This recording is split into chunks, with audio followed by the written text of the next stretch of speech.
Hi everyone, welcome to Get It Off Your Chest, the funny side of breast cancer podcast with me, Estelle, and with the lovely Andrea, and we're broadcasting live from Titty Towers. So on today's show, we've got a lovely guest. She's joining us later. Her name is Bettina Hubby, and she's flying in, or is she zooming in? I'd like to say she's flying in, but she's flying in. Let's pretend she's flying in, shall we? On her private jet, all the way from Los Angeles, actually.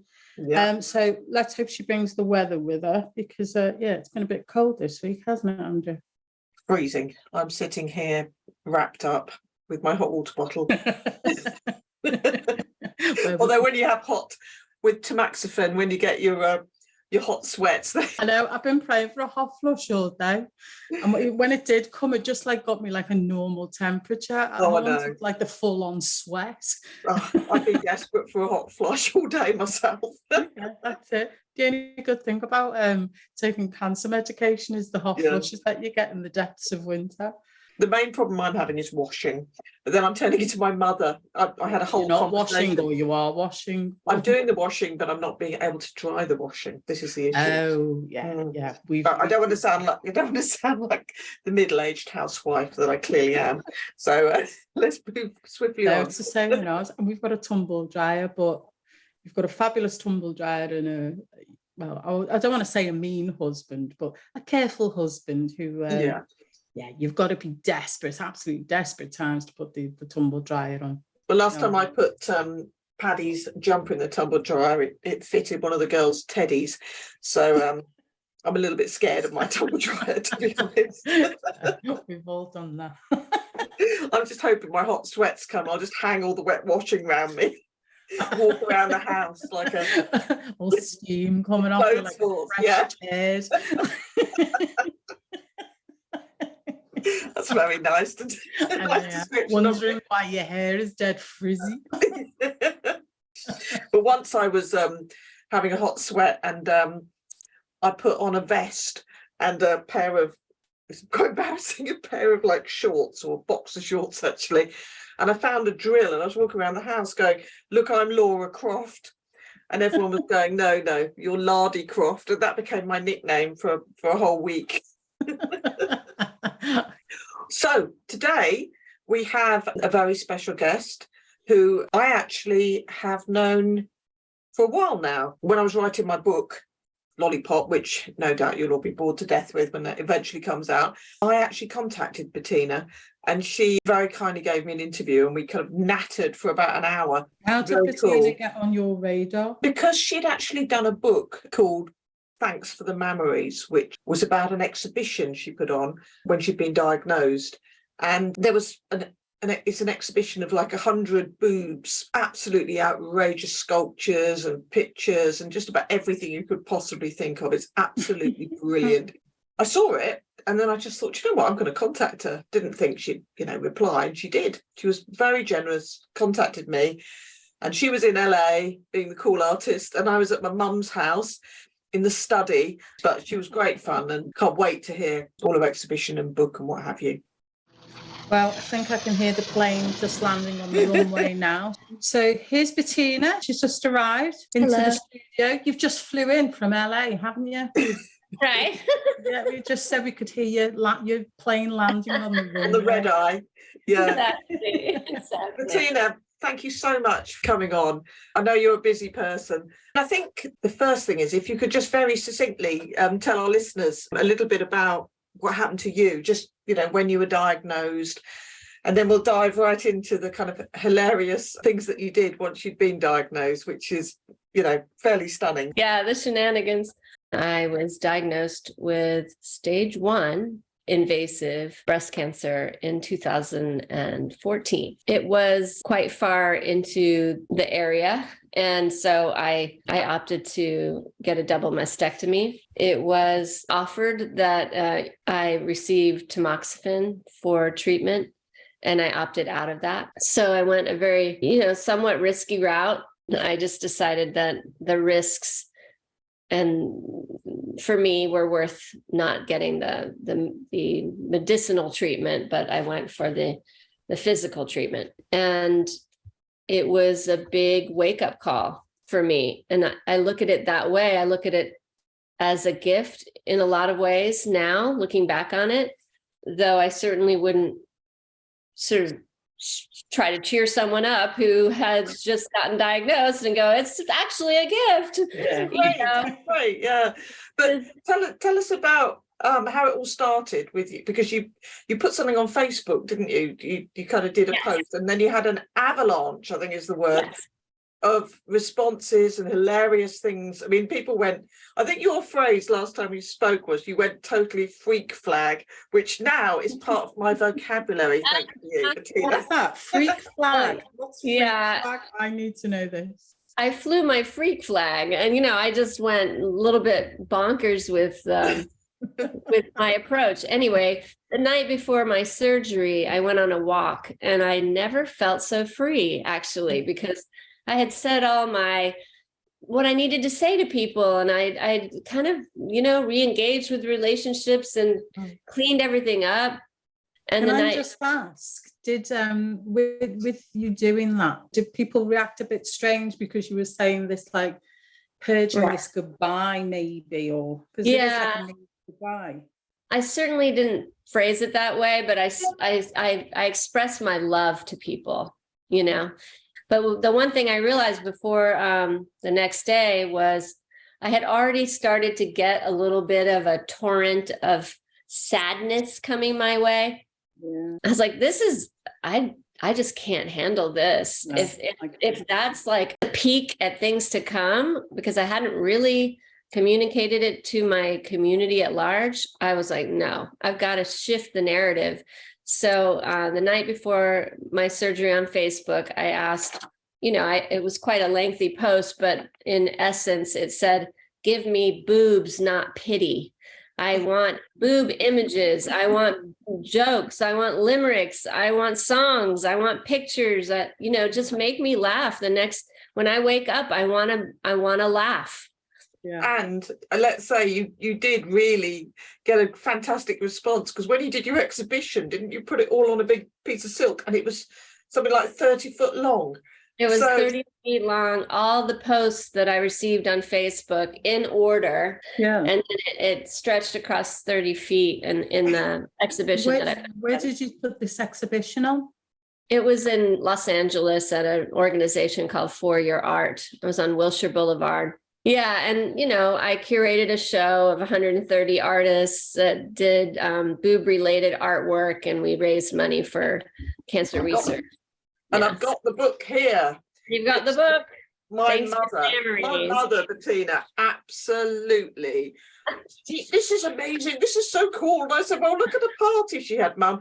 And she made me an afternoon tea. She said, oh, we can't do anything like they do in LA, but I've made you some sandwiches. So were they breakfast tea and sandwiches. That's great. No, I mean, I'm just flicking through. Absolutely awesome, some of these pictures. Is this your husband here with the... No, actually, that was the intern at the gallery that represented me at the time. And when he heard that I was diagnosed, he did a stick and poke tattoo on himself. And I actually ended up getting that tattoo on my ankle. Oh, cool. And it's on the listeners out there, on her ankle, got a pair of hand-drawn boobs. Yeah. Nipples on her ankle. Right, exactly. They stare at my boob ankles a lot. I really like that. I'm quite jealous. I'm sitting here now thinking I'm going to the tattooist tomorrow, and I want to put some boobs on the ankle. Yeah, but I loved your quote. It's dedicated to the medicinal power of boobishness. Exactly. And before you had surgery, you had a big party, didn't you? What was that like? It was, my mother, actually, she's English, first of all. And she's maybe a stereotypical, the proper, reserved. Like my mum. Yeah. You don't talk about your boobs. You don't talk about, your period. So when I said I wanted to have a farewell party for my boobs, she's like, I'm not going. Going to that. And I persuaded her to come, and it was just the most beautiful thing. All my friends came, they bought boob shaped desserts and food that we just had a really, really nice party. They say that people who are prayed over have a better chance at surviving. I think there's something very powerful about positive thought coming in your direction. So the party did that, and the Facebook feed did that, and it just switched people's heads.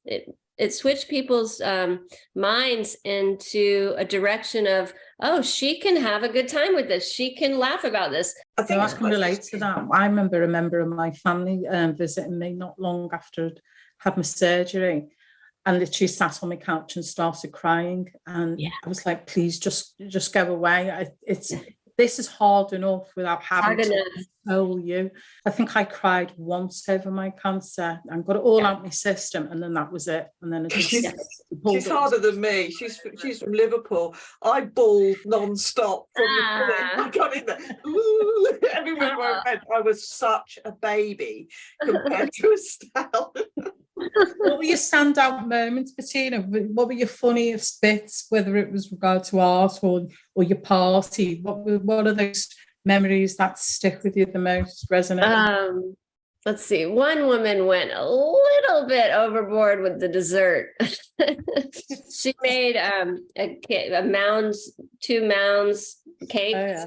They were white frosting. They had cherries on top, and inside she had injected raspberry, like little pockets of raspberry jam to that related to the tumors. And I'm just like, ooh, that's a bit much. You can tell you hang out with artists, Bettina. I was like, oh, I don't know about that one. I'm like, and the people that sent me things, I mean, there's some riotous stuff out there. I think it's an English song, something like dip your boobs in my scotch or something. And it's like a video of like a woman like putting her boob in a thing of like liquor, and like this is an English thing. It might be English, but it was. Oh yeah, like, we're getting the blame for that. I'm half English. I mean, you know. Yeah. But I just laughed so hard, and yeah, there's so many things that cartoons and things that, I mean, yeah, we are a boob obsessed culture. Have you kept all the what happened after the exhibition? What happened to all your beautiful silks and what have you? It's downstairs in my garage. I mean, I would put it up again in a minute. It was almost purchased by one of the hospitals here in Los Angeles, but I think they had difficulty with the actual some of the content. I would have had to edit some of the content out if it were to be put in public, because some of it was a bit risque. Basically, if you show a boob in public, which surprises me because they're everywhere. Yeah, I think Britain has a bit more tolerance to see the boobs more than maybe the Americans do. We grew up with a newspaper years ago called The Sun, and they had the page page 7 or page 3 or so. Yeah, that kind of made it a bit not normal. It was still very pervy for some people, should we say, but it kind of normalized it a bit more than I think your attitude is in America. But I'd like to know, have you ever thought about doing another exhibition? I would love to show it again. I mean, my dream would be to have it in a breast cancer ward. I mean, it would just be like the waiting room. It would be so fun to have women who are waiting and going to their treatments and be able to read these things. It would cheer them up. I mean, period. I know it 100%. Yeah. Maybe I should shoot for England because they're, Yeah, I was going to say the NHS, they probably haven't got the funding for a pot of paint, so they can use your silks and get it on the wall. But no, I think it's amazing, your exhibition. I was saying to Estelle when I found you, and I did kind of think you wouldn't reply, and you immediately replied, and then I think I made an instant connection with you. And how are you feeling now? Yeah, great. But I've got my breast reconstruction coming up. Although everyone who's cool seems to have gone flat, but it's not an option over here. It really isn't. So Okay. I keep walking into walls and my balance is all funny. So I think I'm just going to go and get it done. You know, and hoping that my stomach will be replaced by a kind of nice flat board, because they take all the fat and I've got quite a lot of fat there. So I'm hoping I'm going to come out looking beautiful. And I'm not buying any clothes until after I've had my operation. And then I'm going to have a big pair of boobs and a very flat stomach. So, you know. Right, she's got a red swimming costume hanging down like Pamela Anderson. I'll expect some low V-necks. Come on. In terms of the future, you've obviously got your book. You know, are you going to do anything with this at all, or do more stuff about it, or have you got any plans? I am in touch with a hospital, the Chelsea Westminster Hospital, where I'm going to be doing a painting there in the near future. We had to put it on hold because of, you know, what's been happening in the last couple of years. Yeah. I have all my books and I will be showing them, and people like you come into my life and it gets another another burst of air, and then absolutely. You know, this is humorous, and it's made to make people laugh. And can I just ask, what is the name of the book and where's it available? It's called Thanks for the Mammaries, and you would be able to order it through my website. It's www.hubbyco.com. We'll get that on our website as well. All right, thank you. Yeah. And Estelle has done a book called The Killing of Tracy Titmuss. Oh, wow. It's a work of fiction, but it's based on my story. But it's I love that. Yeah, but again, I wrote it to help people and for them to see that some feelings are normal. But this book I did was definitely, there was lots of humor put in there. I just didn't want anybody shutting the book going, oh my God, it's just so depressing. I wanted them to shut the book and go, well, you know, people do survive. Yeah, definitely. Congratulations. Yeah, you're doing so much with this, and I feel like having this focus and then doing the work for others is the way for you to get out of this, you know, healed and help people. Yeah, exactly. Yeah, brilliant. Well, I don't know if you've got any more questions, Estelle. No, it's been fascinating talking to you. Thank you. You too. But so lovely to speak to you. Thank you so much for making the time. But what are you planning for the rest of the day?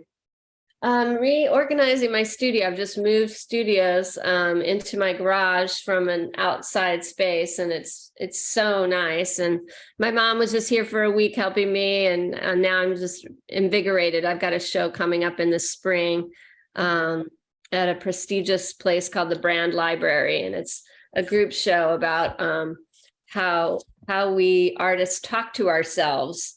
And my new series of works is all about mantras, you know, the things that you repeat over and over to replace the monkey mind and kind of reprogram your conscious mind. It's a reprogramming. It's a reprogramming. So I'm reprogramming down there.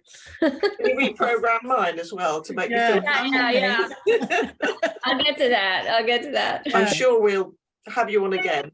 So, Thanks so much. Take care, you guys. Thank you very much. Lovely to speak to you again. Bye, Bettina. Bye. Bye. Bye. Lovely to speak to you. Thank you. So that was Bettina. She's just joined us from LA. Don't know if you can hear that jet in the background. That's her taking off. Going straight back home. Very interesting woman. A wonderful guest. Fascinating. Lovely to see all the positivity that she received, and then she passed it on as well. You know, and that's been the good thing, hasn't it? It's that ripple effect. You get a little bit of kindness, and I don't know if it can't just be with breast cancer patients. It's got to be with an awful lot of people who've experienced these dark moments, should we say, those threatening moments in life. That when you do receive that kindness, it it feels like it's 100 times bigger, doesn't it? You're quite overwhelmed when somebody's kind to you, aren't you? Yeah. And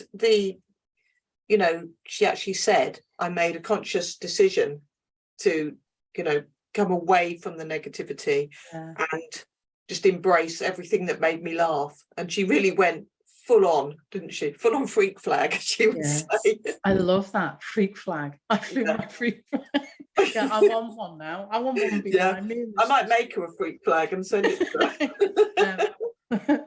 And if you're listening and you own a hospital or work for the NHS and you want her exhibition in your waiting room, then contact Bettina in LA, because I'm sure she'd throw you some fly some boobies over to you.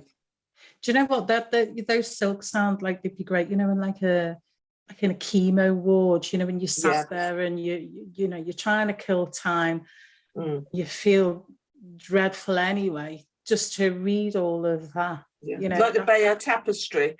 And it'll make people laugh. It'll keep people, rather than just sitting there in the kind of grey, they're normally green, aren't they, waiting rooms, with the Why is that? I don't know, that kind of lime green, horrible. Horrid. And the liner is always sticky. Have you noticed that? Yeah. The girl's mopping it to within an inch of its life. Yeah. But feel like got that. Yeah. Down the corridor. It's like going into a Weatherspoons, isn't it? Only the toilets are near it in the hospital. Yes. Weatherspoons, you've got to go 4 floors. 4 miles. How do you get up there? You got up a mountain. Like you have to go before you've had a drink so that you actually make it to the toilet. Honestly, dragging in the bowels of the building. Yeah. Walking through a warren. What's going on, Weatherspoons? Just put a toilet in a normal place. Yeah. Well, they're selling a load, so perhaps the new buyers will, get that feedback. So when you buy a Weatherspoons, change the toilets, please. Yes, especially for women of a certain age, when the old bladder's not what it used to be.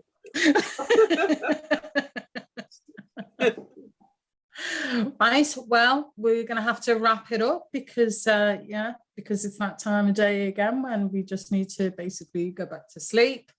And if anyone's listening, wants to come on the show, you can contact us millions of ways, through our website, through Instagram, through Facebook.